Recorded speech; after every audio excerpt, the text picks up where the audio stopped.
I wanted to just say to you that I wanted your impression of my belief that whenever I see the likes of Al Sharpton and Jesse Jackson on television, I say my first response is black people deserve better than these guys. That blacks can do way better than these guys. And I think that Sharpton and Jackson exist basically on the belief that blacks don't have the right stuff, that they need whites' approval. I was awakened to the whole myth of Jesse Jackson by a book called Shakedown, the author of which escapes me at the moment, and how corrupt the whole lifestyle and the whole deal is throughout his life. But my big basic point is that I think that black people deserve better, can do far better than these two guys who are always trotted out as the representatives of black America. And it drives me nuts that this is the way it is. Reasonable men such as yourself, we never see you. C-SPAN, sure, we don't see you on CBS. Tim Russert, you've probably been on Tim Russert now, you're going to tell me, but nevertheless, we don't see you getting that play that the Sharptons and the Jacksons of the world get, and it bugs me. I happen to be a Caucasian person, but it bugs me nevertheless that blacks are not represented by better than these two guys. Thank you, caller. Thank you for that comment. Yes, well, I certainly agree, and this is a much broader phenomenon than just with black America. Any time you have an oppressed people or people across the entire colonial world, across Africa, across the Middle East, across Asia, where you have a people who were once oppressed by colonialism or segregation in the case of blacks, and they are no more, now they're free, invariably you have white guilt. And white guilt needs, beating a drum here, but in a society that is now defined as white guilt, as American society clearly is, liberalism is in a sense an outgrowth of white guilt. It's this clamoring for moral authority. Well, if I'm a university president or a corporate president or some government official or something, then in order to get that, in order to show my goodwill to this group that was once oppressed, there's got to be some sort of conduit, some sort of middleman that I can go to, and if I give him certain things, he can vet me and he can say, I'm not racist. And you can't see me, and my institution is not racist. Well, and all of these formerly oppressed groups spit up a leadership that does nothing but vet white guilt, but offer moral authority. Say, oh, so Jesse Jackson, Al Sharpton say to many, as they have in many instances to corporations in America, if you give me this and this and this, then I will say you're okay. I won't say your automobile or your gas station or whatever is not. Well, I won't stigmatize it as racist.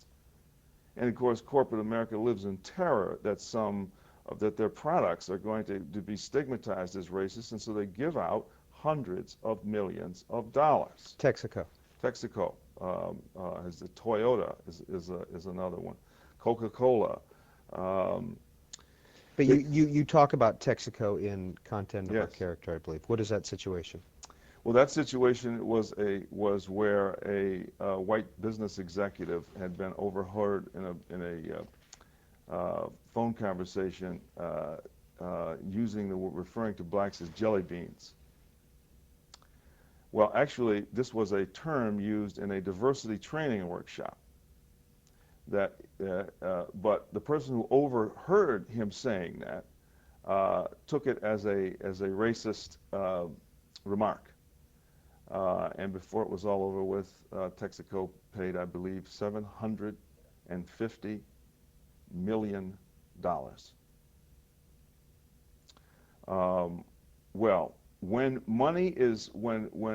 the institutions in a society are willing to pay off like that, you can bet there's going to be a group of black leaders who say, I'm the guy you pay, the money goes through me. And so white guilt always creates a corrupt leadership among minorities. whether it's in America or whether it's in Africa or wherever it is. And all of those regimes in Africa are the same things. They get money from all these international organizations, and it stops right there and it goes to their Swiss bank account. Well, in the United States, we have created an utterly corrupt, the NAACP, most of its money comes from corporate America. The Urban League, most of its money comes from corporate America. Black people do not reach into their pockets and pull out $5, $10, $20, $100 and keep these organizations alive. White guilt keeps these organizations alive, and they exist for no other, because they don't do a damn thing for black people. They don't even have the decency to tell us the truth, which is we're not going to get anywhere we don't take ourselves. They just sit there and go on, as institutions do, collecting money from white guilt, from the larger society.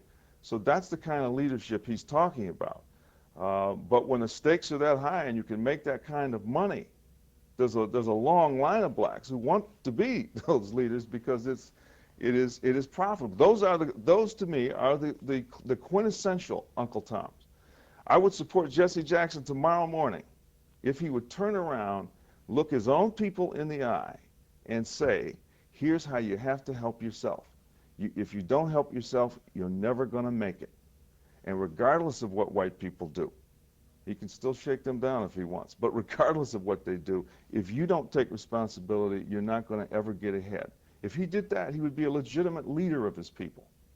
But because he rejects that and sees that as Uncle Tomism, sees asking responsibility from his own people as Uncle Tomism, then he is a profound historical tragedy.